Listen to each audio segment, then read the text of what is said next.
Bem, vamos falar um bocadinho primeiro, antes de voltarmos depois do livro. O livro que é o livro Uma Paixão Simples, que é uma tradução da Teresa Coelho e que já havia sido publicado nos anos 80, salvo erro. 90 já, uma primeira edição.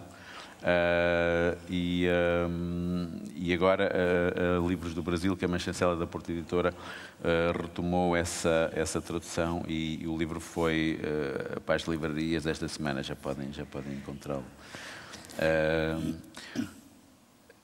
Rui, se calhar começava por ti, na relação da literatura com a pandemia e da literatura, porque contrariamente a outras artes, como por exemplo é o cinema ou é o teatro, que são artes que envolvem várias pessoas e que tiveram problemas um bocadinho mais complicados, porque agora necessitamos estar longe uns dos outros, a distância social, não pode haver toque, etc. Os teatros fecharam, os atores não podem estar no palco, depois retomaram mais tarde, agora temos que fazer os espetáculos mais cedo, para ser mais cedo, aos fins de semana também não podemos durante algum tempo. Veio alterar muito mais essas artes, que são artes que envolvem mais gente, mas na questão da literatura, o trabalho de um escritor é um trabalho mais solitário. Mas, por outro lado, também, e sobretudo nos últimos anos, há muito esta relação. Os escritores são as feiras do livro, que este ano sofreram também alguns contratempos e sobretudo a Lisboa mudou de data, ou vão apresentar, lançam-se os seus livros. E depois também houve um problema, mas depois já vamos falar com o José Pinho, porque as livrarias também estiveram fechadas durante o confinamento, depois reabriram e agora também têm uns horários assim um bocadinho mais estranhos, o que se deve ter traduzido num grande perda de compradores e de leitores. Se calhar começava um bocadinho por ti. O que é que esta pandemia veio alterar em relação ao teu trabalho de rotina de escritor e depois essa relação com os teus leitores? Boa tarde a todos. Talvez bem. Bom, de facto não... A minha atividade nos últimos tempos tem estado um bocado ligada ao teatro e ao cinema e à televisão. Sim, porque o Rui também é argumentista e também escreveu uma peça de teatro que está atualmente em cena. Já saiu. Não passou. Já saiu este fim de semana. Saiu como ia sair, mas já não fez os dois últimos espetáculos, era a última hora ali no Teatro Nacional. De qualquer modo, tivemos muita sorte. Sim, nesse aspecto passámos por muita sorte mesmo, porque todos os dias havia os testes nos atores, nos técnicos, e portanto foi até uma experiência interessante de ver até que ponto é que poderíamos chegar. E foi só uma imposição administrativa que impediu que se fizesse os dois últimos espetáculos, que aliás estiveram sempre esgotados. Portanto, eu nesse aspecto sou um privilegiado. Em relação à literatura, o que é que se está a fazer? Eu posso falar sobre o último confinamento e, na verdade, se calhar eu sou daquele tipo de pessoas que escreve tentando perceber o que é que se está a passar no mundo e como ninguém estava a perceber bem, acho que não escrevi nada de essencial sobre o que é que está a acontecer, porque acho que é preciso distância, acho que nesse aspecto também aquele tempo que qualquer filme ou que qualquer peça tem, a literatura também tem à sua maneira. Agora, posso estar, como é óbvio, sentado numa secretária e a fazer o meu trabalho sozinho e não depender destas regras de proximidade. Mas eu acho, sinceramente, como tudo, só será possível ver daqui a algum tempo o que é que se está a escrever de bom ou não. Eu não estou a escrever nada de jeito, sinceramente, confesso, acho eu. Também porque estou a trabalhar noutras coisas e pensar noutras coisas. Acho que vai ser de certeza, um tempo que vai ser refletido de alguma maneira, bem ou mal, na literatura, como em todas as artes. Por exemplo, vendo este filme aqui e tendo... eu não li o livro com muita atenção, confesso, foi traduzido pela Teresa Coelho, com quem fui casado. E é um livro pequeno, mas há sempre adaptações, não é? Sim. Por exemplo, é anterior aos telemóveis. E uma das coisas importantes no livro é a personagem estar à espera em casa, sem fazer mais nada, à espera do telefonema, sem poder sair. E aqui já temos refletido o avanço tecnológico que muda radicalmente este tipo de obsessões, não é? Obsessões. Mas aqui podemos, no filme, por exemplo, podemos estar à espera em todo o lado. Exatamente. Ela está à espera quando está a dar aula, ela está à espera... A dela vai para todo lado. É exatamente isso. Por isso mesmo é que o tempo que se vive vai ser muito importante para perceber que tempo é que vivemos também, não é? Não sei que diga mais sobre isso. Vivemos tempos que ainda agora também não sabemos. Estamos aqui a esta distância que não é normal. É óbvio que isto vai ter consequências, principalmente no tipo de relações que as pessoas vão ter e, portanto, em tudo aquilo que se vai escrever e se vai representar no futuro. Como é que damos parabéns, como é que nos apaixonamos, como é que arriscamos isto ou aquilo. Mas sinceramente, também já passámos por isso com a SIDA, não é? De uma forma dura. Sim, mas era um bocadinho diferente.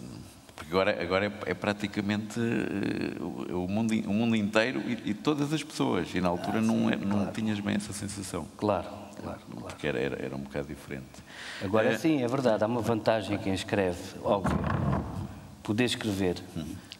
Tenho tantos amigos realizadores que não podem realizar, amigos atores que não podem interpretar, portanto, está tudo dito sobre isso. José Pinho, as livrarias sofreram um grande rombo porque as pessoas tiveram durante muito tempo, não podiam sair de casa.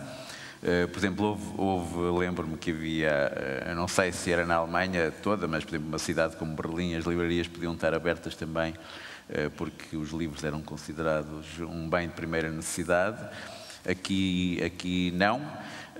E como as pessoas começaram a sair menos, depois também quando vão a um sítio só podem estar não sei quantas lá dentro, não convém muito estar a mexer em objetos e o que é interessante quando nós vamos a uma livraria é pegar nos livros que de certa forma nos chamam a atenção, ou porque é um título que andamos à procura, ou porque a capa nos agrada, e somos curiosos e abrimos e lemos uma página e se gostamos muitas vezes compramos.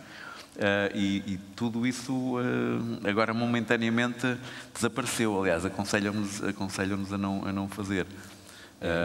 Como é que isto veio? É estranha a posição que os governos tomam em diferentes países sobre o livro e as livrarias, porque às vezes quando dá jeito diz que é um bem de primeira necessidade. Em Portugal foi uma coisa assim, não foi porque fosse considerado um bem de primeira necessidade, na primeira fase da pandemia, porque se ele realmente tivesse sido considerado um bem de primeira necessidade, agora também tinha sido considerado um bem de primeira necessidade. Na primeira fase, o Ministério da Cultura, o Governo, decidiram considerar o livro como um bem de primeira necessidade e as livrarias tinham que estar abertas e vender livros ao postigo. Era assim uma coisa estranha. Tipo farmácia. Mas vender livros ao postigo. O que isto quer dizer é que, obrigando as livrarias a estar abertas, não as obrigava a estar fechadas. Não as obrigando a estar fechadas, os apoios que havia para quem estava perto eram ou reduzidos ou nulos. E, portanto, isto é tudo, assim, mais ou menos uma coisa bizarra, aquilo que se passa em relação aos livros e às livrarias. E agora, nesta fase, em Portugal, não foram consideradas bens de primeira necessidade, mas na França ou na Alemanha, em alguns sítios, na Bélgica, foram considerados bens de primeira necessidade e, portanto, as livrarias podem estar abertas, mesmo nos períodos de confinamento, até determinadas horas. Aqui não. E aqui, neste intervalo entre uma fase e a outra, as coisas tenderam a melhorar um bocadinho, as vendas, mas essas vendas que foram recuperando alguma coisa em algumas livrarias não foram acompanhadas pela frequência maior de pessoas nas livrarias, por ida de mais pessoas às livrarias. Provavelmente só iam às livrarias que eles compravam livros, por isso é que houve assim uma ligeira recuperação. As outras pessoas têm mais receios e mais medos de tocar nos objetos e de se encontrar, e penso que é assim que vamos ficar durante pelo menos mais um ano, porque aquilo que se passa com as livrarias não é muito diferente daquilo que se passa com o comércio de proximidade, em geral. Não alimentar. Não alimentar. E, portanto, aquilo que me parece, e aquilo que também vejo na rede das livrarias da Reli, onde algumas livrarias nem sequer tiveram quedas de faturação, quebras. Os alfarrabistas continuam a fazer um pouco, mais ou menos, o que já faziam. Algumas livrarias fora do centro de Lisboa também recuperaram, algumas venderam mais durante algum período, mas as livrarias médias e as grandes vão ter um grande problema pela frente. Aliás, se formos ver no mundo inteiro, ainda ontem recebemos uma informação de Paris que a Gilbert Jeune, Gilbert Joseph Gilbert, aquele conglomerado todo, que terão as maiores livrarias da França, estão a risco de fechar ou vão fechar. Uma parte por causa de problemas imobiliários, que é aquilo que também vai acontecer aqui, com as rendas. Tem que se pagar a renda na mesma.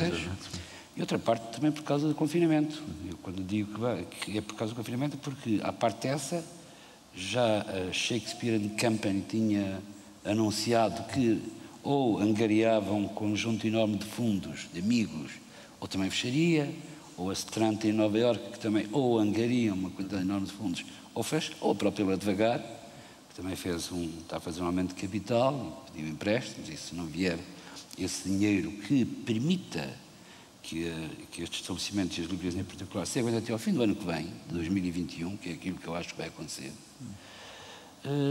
uma grande parte ficarão pelo caminho. E aí há um problema. Há um problema. Porque não é a mesma coisa fechar uma loja de sapatos, ou uma loja de roupa, ou uma livraria. Não tem nada a ver. Ou fechar um restaurante, ou um bar. Também não tem nada a ver. Onde fechar um bar, pode abrir outro, com relativa facilidade. Onde fechar um restaurante, pode abrir outro, com relativa facilidade. Onde fechar uma loja de roupa, pode abrir outra, com relativa facilidade. Onde fechar uma livraria, nunca mais há outra livraria. De certeza absoluta. E, portanto, há que ter um pouco mais de cuidado, não sei quem, mas todos, com este fenómeno. É que uma livraria que fecha não é substituída por outra. Isso não existe em lado nenhum. Até porque agora também podíamos, uma vez que as pessoas têm que passar mais tempo em casa, poderia ser também um tempo dedicado à leitura. Podia e devia, mas depois as livrarias são, de facto, um ser resistente. Quase como o livro em papel. O livro em papel não vai acabar. É mais fácil até que as livrarias acabem do que o livro em papel. Depois, não sei onde é que se vendem os livros em papel, mas andam todos no ar e tal.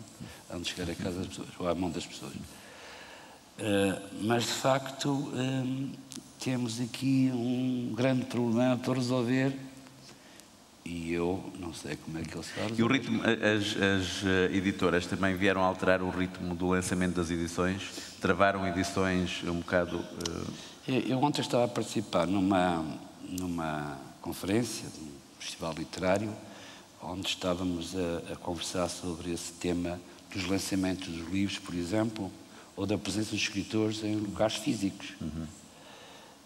Os livros podem ser lançados por internet, apresentados, enviados por ficheiro, um catálogo com os lançamentos que estão previstos para os próximos meses, tudo isso pode ser feito.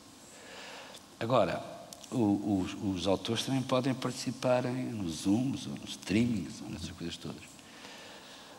Os filmes também podem ser vistos na televisão, ou no computador, ou no telemóvel. Mas não é a mesma coisa. Não é a mesma coisa, exatamente. É que o problema que se passou aqui é que isto foi uma alteração radical nos hábitos de muita gente. Só que não foi decidida para essa muita gente. Não fomos nós que decidimos esta alteração radical.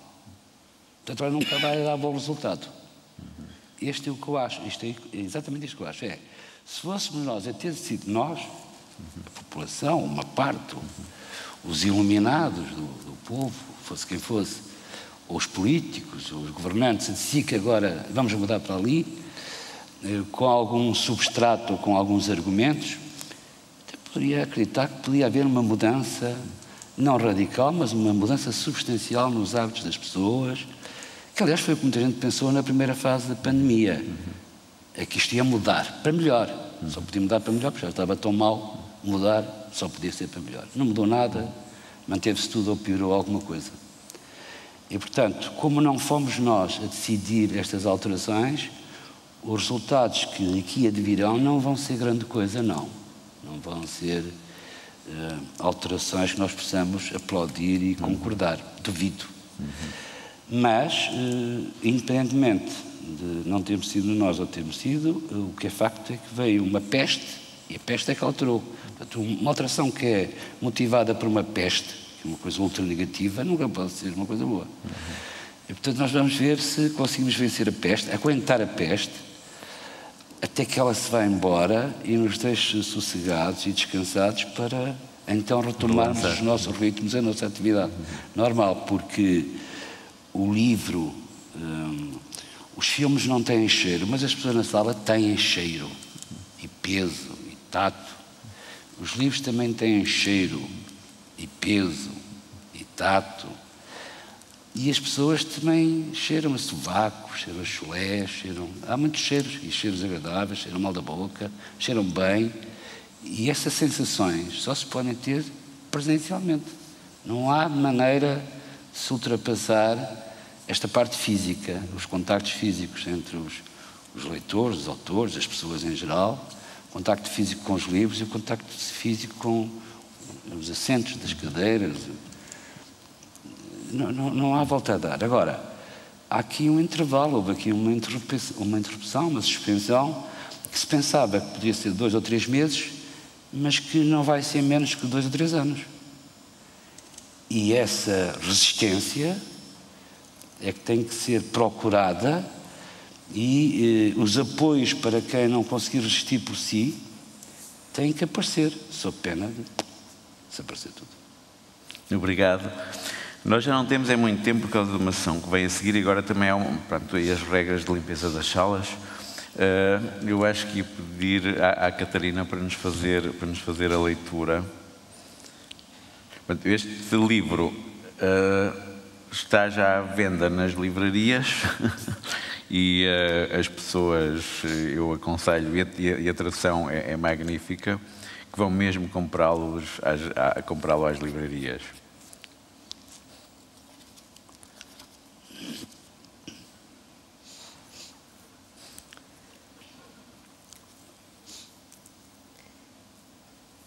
Este verão, vi pela primeira vez um filme pornográfico no Canal Plus. Como não tenho descodificador, as imagens no ecrã eram desfocadas. Em vez das palavras havia uns barulhos estranhos, zumbidos, batidos, uma espécie de outra língua suave e contínua. Distinguia-se uma silhueta de mulher de corpete e de meias e um homem. A história era incompreensível e não se conseguia prever o que quer que fosse, nem gestos, nem ações. O homem aproximou-se da mulher. Houve um grande plano. O sexo da mulher apareceu, muito visível nas cintilações do ecrã. Depois foi o sexo do homem, em ereção, que deslizou para dentro do sexo da mulher. Durante um período de tempo longo, o vai-vem dos dois sexos foi mostrado sob diversos ângulos. A verga reapareceu entre as mãos do homem e o esperma espalhou-se por cima da barriga da mulher.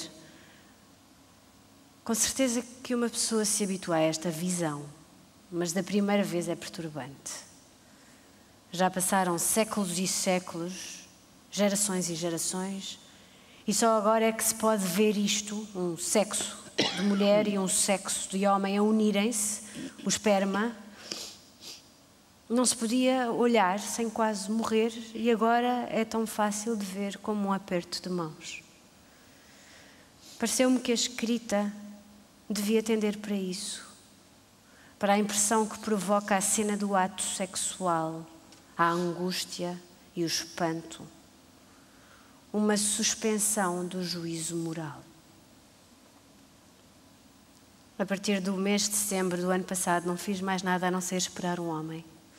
Esperar que ele me telefonasse e que viesse à minha casa.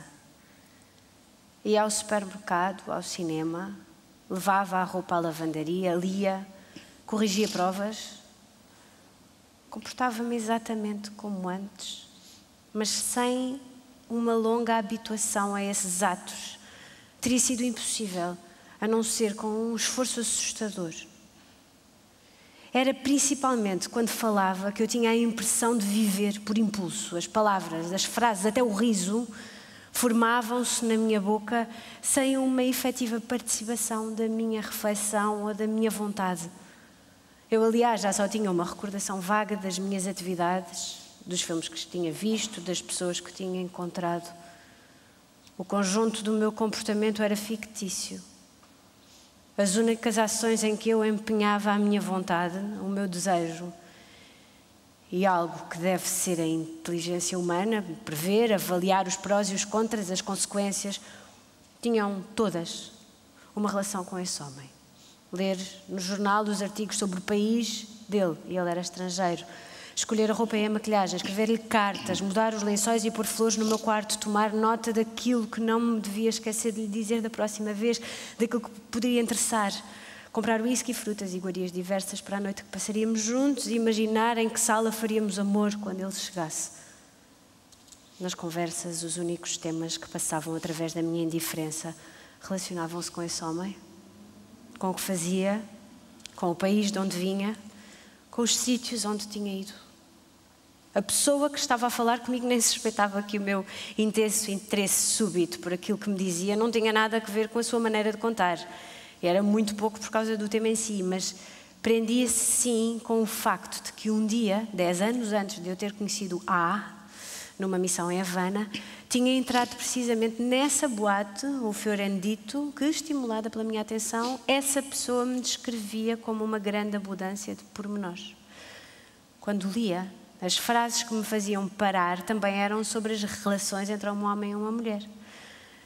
Parecia-me que ensinavam qualquer coisa sobre A e davam um certo sentido àquilo em que eu desejava acreditar. Por isso, ler Vida e Destino, de Grossman, que quando se ama fecham-se os olhos durante um beijo, levava-me a imaginar que A me amava, porque ele beijava-me assim. E depois o resto do livro voltava a ser aquilo que qualquer atividade tinha sido para mim durante um ano. Meio passar o tempo entre dois encontros. Eu não tinha nenhum futuro a não ser o próximo telefonema a marcar o encontro. Tentava sair o menos possível fora das minhas obrigações profissionais. Ele sabia esses horários, temendo acima de tudo falhar um telefonema dele durante a minha ausência. Também evitava servir-me do aspirador ou do secador de cabelo porque me teriam impedido de o ouvir tocar. Quando o telefone tocava, sentia-me fulminada por uma esperança que muitas vezes só durava o tempo de pegar lentamente no aparelho e dizer: está? E descobrindo que não era ele, caía numa tal decepção que passava a odiar a pessoa que estava do outro lado. Logo que eu vi a voz de A, a minha expectativa indefinida, dolorosa, evidentemente ciumenta, aniquilava-se tão depressa que eu tinha a impressão de ter estado louca e de me ter tornado subitamente normal.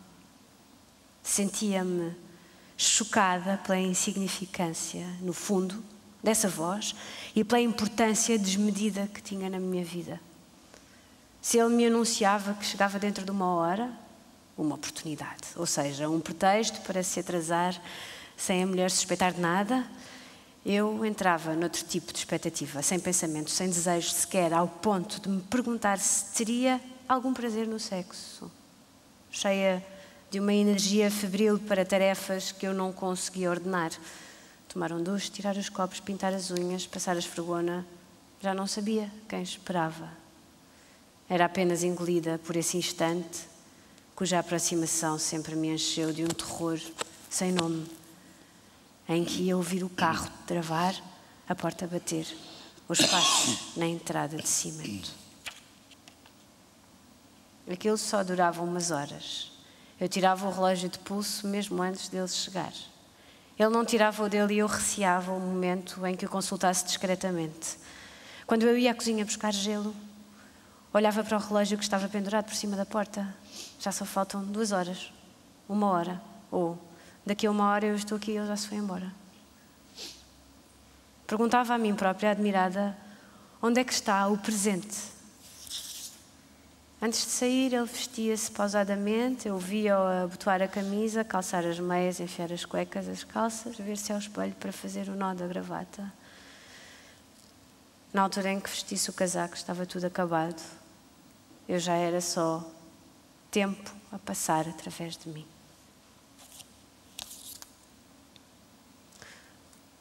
Tudo nele me foi precioso, os olhos, a boca, o sexo, as recordações de infância, a maneira brusca de agarrar nos objetos, a voz.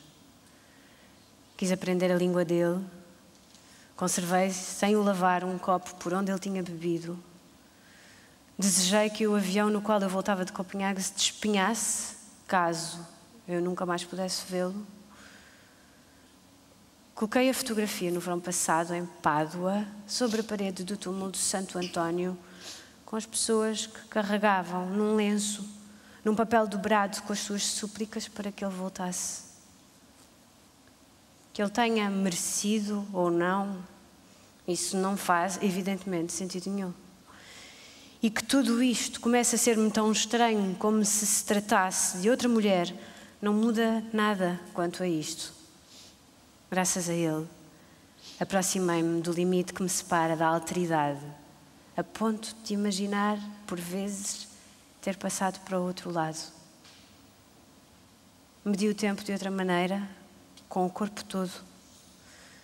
Descobri do que podemos ser capazes, ou seja, de tudo.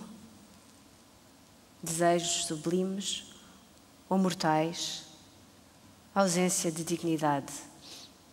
Crenças e comportamentos que achava insensatos nos outros porque nunca me tinha acontecido recorrer a eles. Sem querer, ele ligou-me ao mundo.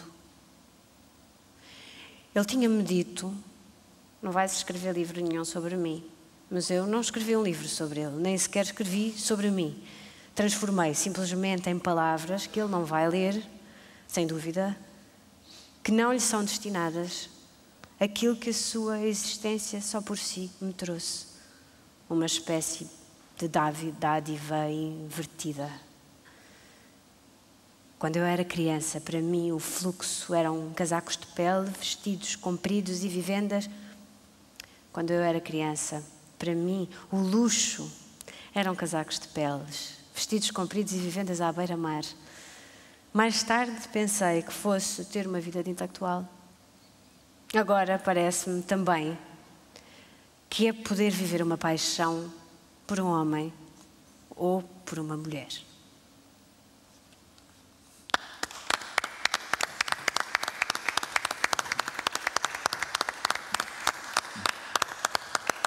Obrigado, Catarina. Obrigada a vocês.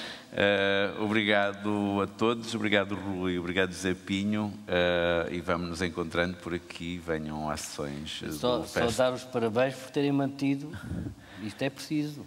Sim, foi uma tarefa árdua, porque tivemos 3 vezes que refazer o calendário da programação, à medida que novas restrições iam aparecendo, mas desde o princípio achámos que também temos uma obrigação essencial de nos manter vivos e com as coisas abertas, cumprindo as regras que são necessárias e que todos nós cumprimos, de uso de máscara, estarmos sentados com cadeiras de intervalo, etc. Obrigado. Obrigada por fazerem isso, António. Obrigado, Catarina. Obrigado.